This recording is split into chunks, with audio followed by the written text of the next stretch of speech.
Welcome in to something new, but something old.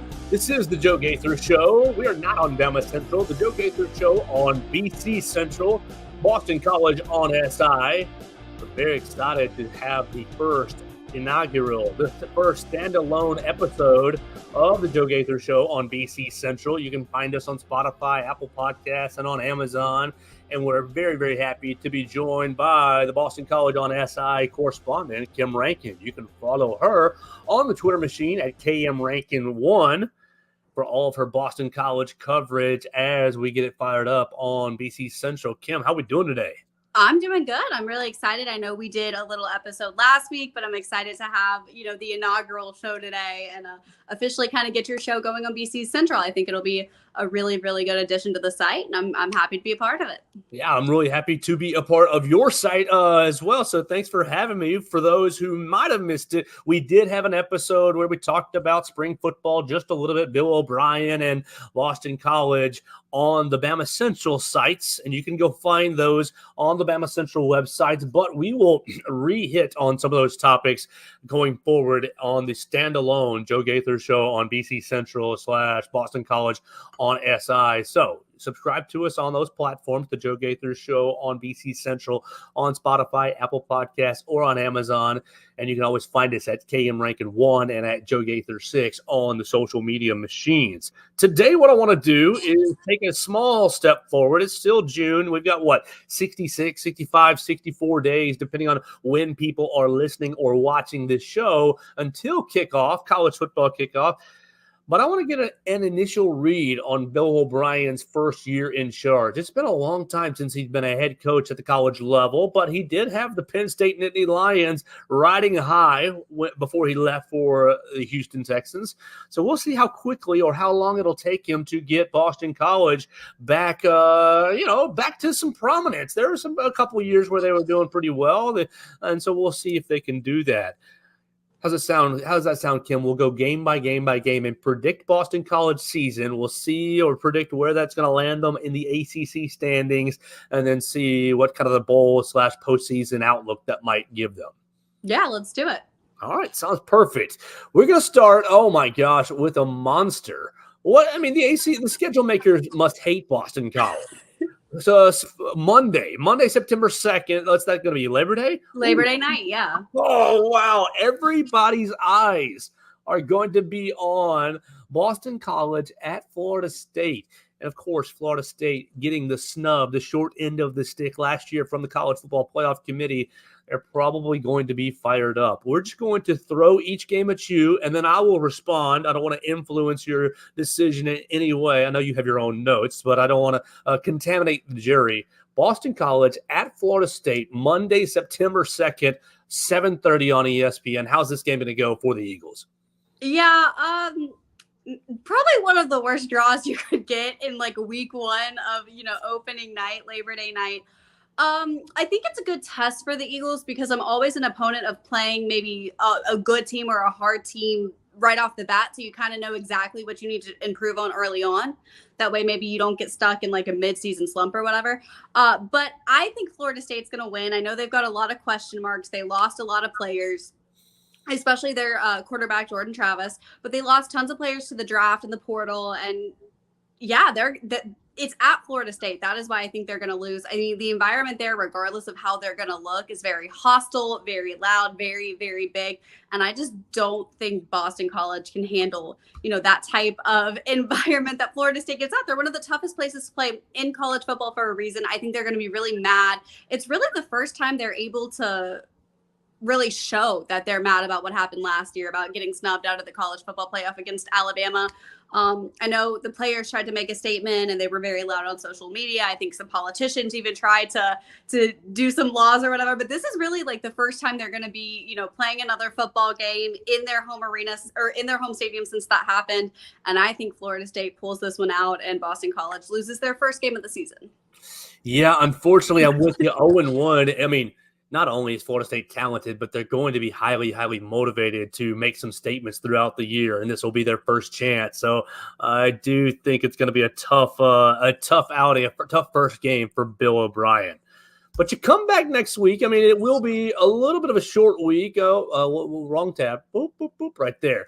You get a little bit of a short week. 5 days later, you're back at home for the home opener against the Duquesne Dukes. Yeah, that's a game I think they're going to win. I mean, obviously, it's your first home game of the year with Bill O'Brien first, like Massachusetts native, very well known to the city and the community, obviously, especially with his time with the Patriots. Everyone in Massachusetts really knows him. I think that's a win. I think Boston College is just a better team, a stronger team. And I think that, with them playing at home and everyone being excited and anticipated for that game, I think it evens out their record and they win that one. I'm with you. They're going to go 1-1. Duquesne not on their level. You're going to see Thomas. And correct me. Is it Castellanos or Castellanos? I said it on the Miami show, Castellanos. Is that correct, or am I? It's Castellanos. Castellanos. Oh, big fail for Joe Gaither. Castellanos. All right, so we will correct that in the future. I think Thomas Castellanos will have a strong second game against inferior competition and the Duquesne Dukes. But the Boston College season, the non-conference season is pretty interesting, and it turns up the very next week as they go on the road to another college football playoff hopeful. They're taking on the Missouri Tigers at Faurot Field Saturday, September 14th.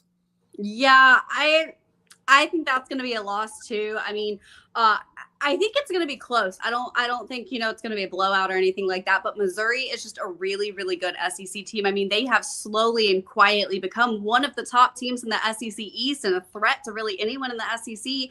And I think they're just a really, really good team, and playing at home, I think Missouri pulls it out. I think it might be closer than the Florida State game. I don't think it'll be a massive blowout, but I do think Missouri pretty handedly wins that game. All right, so we are in lockstep so far. I also have a loss on my sheet. I think Missouri's going to really continue what they started last season. On the Missouri show with Joey Van Zimmeren, I think I had them ending up at 10-2. So it's going to be a tough third game, and they're falling to 1-2.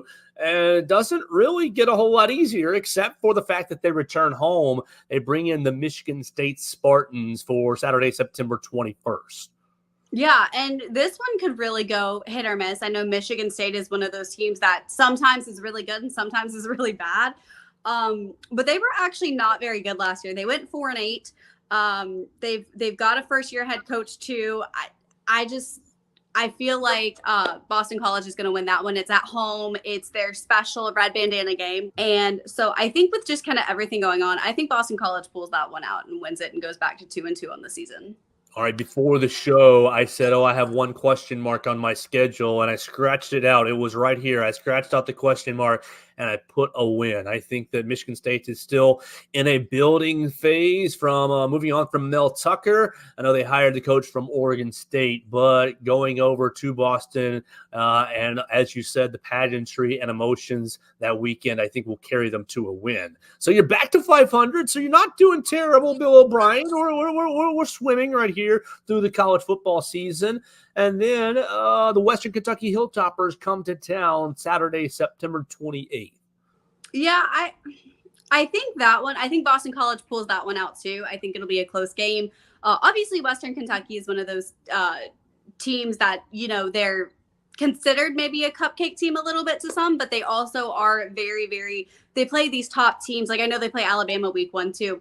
And so they're this team that can really pull out any upset they want. I think they're one, but I think Boston College pulls it out. And I think they win that, and they're 3-2 in their non-conference slate.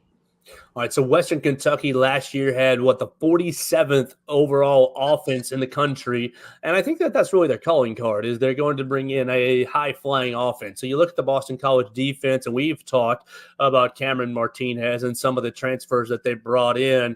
If they can just hold the dam just a little bit, I think that Boston College is going to come out with a win, and that's 2 in a row. So we're building some momentum. You can't have a win streak until you get 2 in a row, and then you open up. You've already had one ACC game. You go back into ACC play for basically the rest of the year.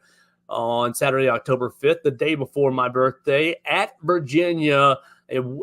Boston College wrecked Virginia last year. What do we make? Are we going to 3 wins in a row, or is this going to be a tough road trip?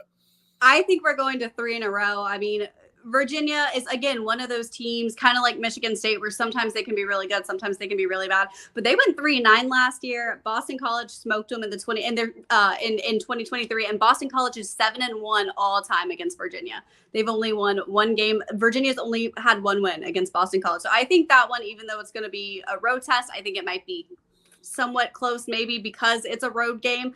But I think Boston College gets that 3 in a row and wins that one too.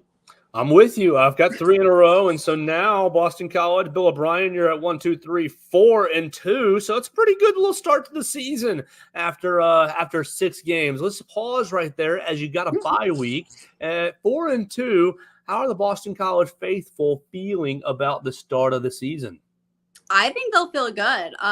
This is a team that really just has always just kind of barely made bowl games, kind of six win, regular seasons for the last couple of years.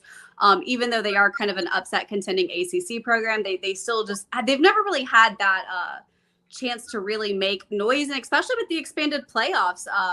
You can get into a playoff with 2-3 losses, maybe, depending on, how the college football season shapes out. So I think starting off 4-2 would be really, really good for the program and really good for the future of Bill O'Brien in Chestnut Hill.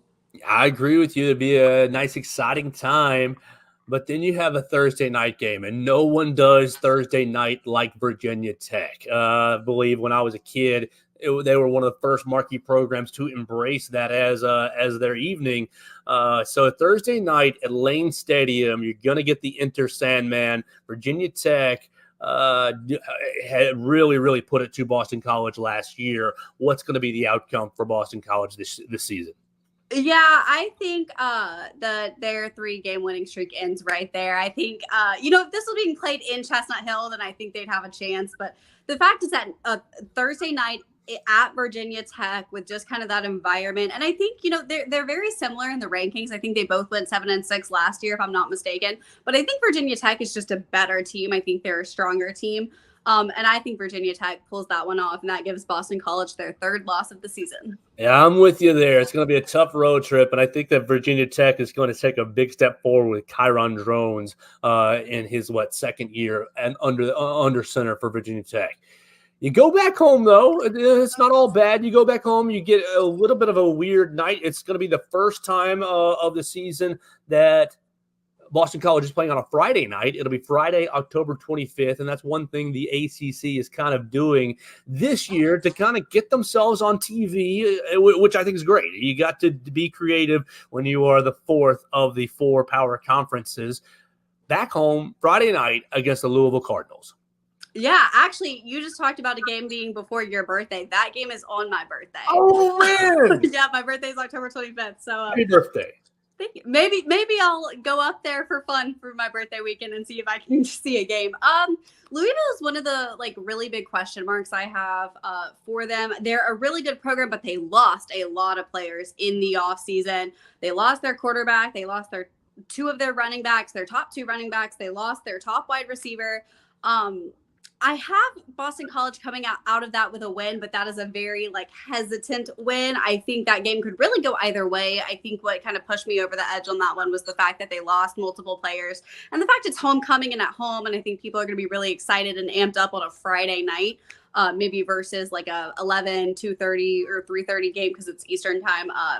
On a Saturday. I think just kind of the night aspect, the homecoming aspect, and kind of everything else. But I think it's going to be very close. And so I have a hesitant win right there.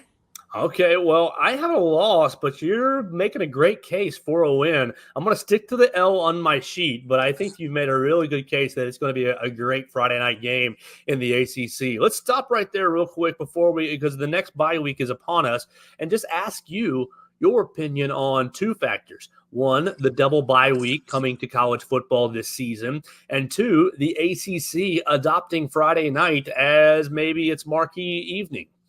Yeah, I mean, it's going to be strange having Friday night games and a lot of different. I know VT's Thursday night too, and there are a lot of non-Saturday games. So I think that's going to be really, really interesting. But I'm not mad about it. I think it's maybe a good way to grow the game. Maybe people are, because I know a lot of people do things on Saturday. They go out, they do things with their kids, things like that. So if they're not massive college football fans that want to sit around and watch, football all day like a lot of us, they might be scrolling after, like, you got to work all day Friday. You might not really be doing anything, just kind of scrolling and seeing a college football game on. I think it's good for them. I think it's a good way to kind of get the ACC, to more eyes than maybe they usually are. Because even though they are a Power 5 conference, they're not really like the top one like the SEC. So I think it's a good way to kind of get more eyes maybe on the ACC. So I like it. It's going to be a very different, but I'm not mad about it. I think it's good. And also gives people like me who maybe cover a little bit of a break on a Saturday, which for anyone who hasn't covered, it's hard on Saturdays to work all day and then, all that. So I think it's good. I'm a fan of it. We'll see how it goes. We'll see if it does anything or helps anything, but just personally looking at it, I'm a fan of it. And the double bye week, what do you think that's going to do for the athlete in college football this year? I think it's going to help them overall. You get injuries, you get burnout, you get, cramps, whatever it is, you kind of get even minor injuries that maybe won't sideline you. You're still feeling kind of rough. And I think playing a lot of games in a short span is hard. I like it for rest wise. I don't know how I feel about it though, for just in general, because I know some teams will, if they have bye weeks, they're sluggish the next week coming out. So I think it just kind of depends for the teams. Overall, I'm a fan, but I think it depends for the teams and if I like it or not would be like how they come out after the bye week. Because some teams they'll have momentum after being rested. Some teams come out sluggish. It's really hit or miss depending on like the team you are. But I think overall, from a health and wellness standpoint, it's a good idea. All right, so you got the double bye week now behind you, and we're looking at maybe a favorable close to the 2024 season. I'll get your opinion on it, but it looks favorable to me, and it begins on Saturday, November 9th against the Syracuse Orange. Yeah, Syracuse is, again, I have Boston College winning that game. It's the same team. They have almost all the same players from last year. They didn't really lose anybody. Boston College beat them in 2023, and they have a true first-year head coach who hasn't coached at all season, like ever. He's never been a head coach. He's been a defensive back coach for the majority of his career. So I think Boston, and it's at home. So I think Boston College pulls that one out. I think they either start a win streak or get back into a win column, depending on how that Louisville game goes. But with the rest and with it being at home, it's also the same weekend that they're going to do the Varsity Club Hall of Fame like induction for Boston College. That's going to be on the 8th. So the day before is going to be that ceremony where they honor, a bunch of former players from all different sports. It's a big thing in Chestnut Hill. But I think with everything that Boston College pulls that one out and gets a win right there against Syracuse. I've got a win as well, and so you've got a chance to really put some momentum together and secure your bowl bid, because the next week, it's Saturday, November 16th, is at SMU. A rematch from last season in an unusual way. Boston College beat SMU in their bowl game last year, correct? Yes, they did. They beat them in the Fenway Bowl, the Wasabi Fenway Bowl back in December. I think it was 23-14, something like that. I can't remember it off the top of my head, the final score, but yes, Boston College did win that. This is a hesitant kind of game too. I put a win down just because I feel like experience in the ACC is very important, and this will be SMU's first time in the ACC. I feel like they're still going to kind of be getting everything kind of situated, getting a feel for kind of the conference. They are also another team that kept almost every player from last year, and it's the same team Boston College beat in the bowl game. But they're also very good at home. They went 8-0 last year at home. I think they went like 6-1 in 2022. So that one is a hesitant win too. I think they might pull it out. I have it down as a win. I'm not like 100% certain on it. I think it'll be a close game, but I currently have it as a win, but hesitantly. I have it as a win as well. I think that the ACC, the step up from the American Conference, you get SMU towards the end of the year. And I do like Preston Stone, their quarterback, the SMU quarterback. But I think the kind of attrition of the season, attrition of moving into a Power 4 conference is going to kind of wear on SMU. You're going... Okay, you're coming back home on Saturday, November 23rd, and maybe the last real tough game of the year against North Carolina. Yeah, UNC is a very good program just in general. I know they lost their starting quarterback Drake May to the draft. He got drafted by the Patriots, ironically enough. But I have them losing this game. I think UNC is going to pull this one out. They lost a couple guys, but UNC's always been one of those great turnover, like just programs where they're still good no matter how many guys they lose. I think it's going to come down to coaching, though, is more than the players. They have Mac Brown, a veteran college coach, versus a first-year head coach for the Eagles and Bill O'Brien, and someone who hasn't coached in college since 2013. And really, this will be, I think, his third season as a head coach in general for college. I think he only coached those 2 years at Penn State. And so I think that's going to come more down to coaching, and I think UNC will pull that one out. Even though they did lose a couple players last year, especially their starting quarterback. And they also picked up, which I didn't know, I actually did the Boston College early opponent preview for UNC, actually went out this morning on the Boston College site, so you can go check that out, self-promo. But Max Johnson, LSU and A&M former quarterback who's a graduate student who's been in college football forever, actually transferred to UNC this offseason. I'm expecting him to be the starting quarterback next year for them. But yeah, I think with, a 5-6 year like graduate student quarterback and a veteran coach, I think UNC pulls that one out and wins that game. I'm with you as well. So a loss for Boston College against North Carolina, and you'll go into the season finale against, Pitt, who had a terrible year last year. Let me double check myself. You're back at home for the season finale. So you finished 3 out of the last 4 games at home. The Pitt Panthers bringing in, are they going to be playing Eli Holstein, or Alabama transfer? That would definitely be interesting if they did. I actually have no idea who the starting quarterback for Pitt will be. But yeah, they were very bad last year. They went 3-9. The thing about Boston College and Pitt all time is they get really streaky. So like Pitt will win a couple, and then BC will win a couple, and then Pitt will win a couple. It's very rare you kind of have them back to back. But I think Boston College is the better team. It's being played at home. Pitt just hasn't really been very good. I know they were good a couple of years ago, but they've kind of gone downhill. Had a really, really bad season last year. And like I said, with it being at home, I think home field advantage really helps some of these games. I think Boston College pulls out that win and wins the last game of their regular season. All right, so I'm tallying it up, and I have 7-6 with a 4-4 record in the ACC. What did you? Were you at 8-5? I think you were at 8-5. I was at 8-1-2. I'm at 8-4 with what I wrote, but I think they're going to go 7-5. I think I have 8-4 with what I wrote, but I think that Louisville, Syracuse, or SMU. I feel like there's going to be. I miscounted. That's 7-5. That was my mistake. Go ahead. I'm sorry. No, you're good. You're good. I think there's going to be a loss somewhere in that Louisville, Syracuse, SMU little series. I put wins for all of them. I was hesitant on 2 of them. I think one of those might be a loss. There's 2 of them I can see that I'm like, it could go either way. So I think realistically they'll go 7-5, but I did write down 8-4 with kind of my initial reaction. Hey, it's June. There's still 60 days to go. We will watch fall camp and see, make our changes as we go.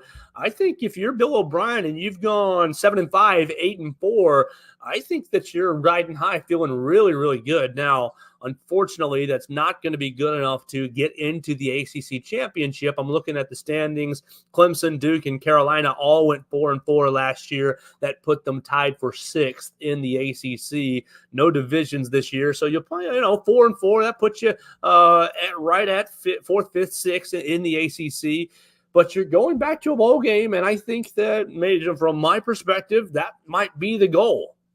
Yeah, absolutely. I mean, I know they went to a bowl game last year. They usually go to bowl games because they usually finish right around 6-6 on the year. So I think they went 7-6 last year with the bowl game added, 6-6 in the regular season. So I think going 7-5 or 8-4, like that's just a really good success rate for a first-year head coach who's still trying to learn with a recruiting class that he's had no part of, a transfer class he might have had a little part of at like kind of the tail end, but really, yeah, I don't think you could ask for too much better from a first-year head coach in Bill O'Brien if you went 7-5 or 8-4. As long as you, I think, get into a bowl game, I think the season's a success. So yeah, that's not bad at all. You're looking at Boston College's bowl history. The last time they went to back-to-back bowls was 16 and 17. And then, of course, they did it again in 13 and 14. So that's building a little streak going 23 and 24. I'm looking at the bowl games, the ACC affiliates. Kim, obviously the Fenway Bowl would have your heart, but I don't know if that would excite the Boston College players just staying home in Boston. How you feel about maybe the Duke's Mayo Bowl? I don't know how much money I would pay to see Bill O'Brien get dumped a bucket of mayo over his bald head. I mean, that would be hilarious. I always love the fun bowls. So like the Mayo Bowl, the Pop-Tart Bowl, like those are always just so fun.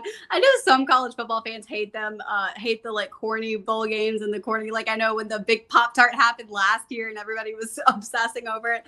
I saw so many people mad about it and they're like, this is so dumb. And I'm like, but it's so funny. Like you have to be lighthearted and fun. During it's a fun thing, and so I wouldn't mind going to the Mayo Bowl and seeing Bill O'Brien get dunked with mayo. I wouldn't mind going to the Pop-Tart Bowl. I think as long as they make a bowl, honestly, I'd be happy. A Fenway Bowl would be nice, obviously, but I don't know if I don't think they'll go 2 years in a row. I think last year just kind of helped. I think it was snowing last year during the Fenway Bowl, if I'm not mistaken. I saw pictures that looked like snow was coming down. I was not in Boston at the time of it, so I don't know off the top of my head, but it looked like it was from the photos and videos I've seen of it. So somewhere warm would be nice, end of December, beginning of January, whatever it is. I just like to go somewhere warm at that point and I'd be happy. Yeah, these ACC bowl affiliations for the coming year, Duke's Mayo Bowl against the Big Ten, the Fenway Bowl against the American Athletic, the Holiday Bowl, Military Bowl versus the American Athletic, the Pinstripe Bowl, you can find yourself in Yankee Stadium against the Big Ten, Pop-Tarts Bowl, ReliaQuest Bowl against the SEC or Big Ten. Here's your warm weather. Taxslayer Gaither Bowl against the SEC, and the Tony the Tiger Sun Bowl. So there's a lot of fun bowl affiliations for the ACC this season.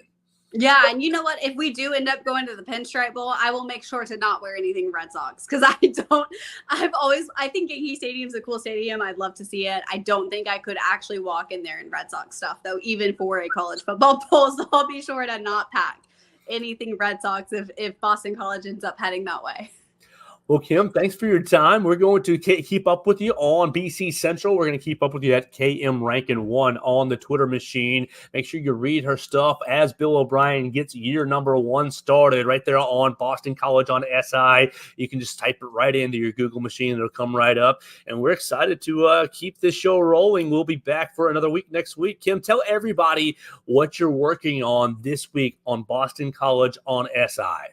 Yeah, so I mean, kind of similar to how it is during the summer months. I've got obviously opponent previews for football. I know we're going to do position previews next month, which will be really good. A lot of recruiting, a lot of, I think official visits just wrapped up. A lot of players that still are soon making their decision on where they're going to college for the class of 2025. So we'll have a lot of commitments, a lot of recruiting stuff on the site this week. Thanks for your time, Kim. We'll catch up with you next week. Yeah, thanks for having me. Absolutely. And that's Kim Rankin, the Boston College expert for us on Boston College on SI. We appreciate everybody watching us. You watch us on YouTube, on Facebook, or on Twitter. You subscribe to us on Spotify, Apple Podcasts, or on Amazon. We'll do this each and every week, keeping up with the Eagles. We'll work our way through football season. ACC Media Days are coming quickly. So stick with us right here on the Joe Gaither Show on BC Central.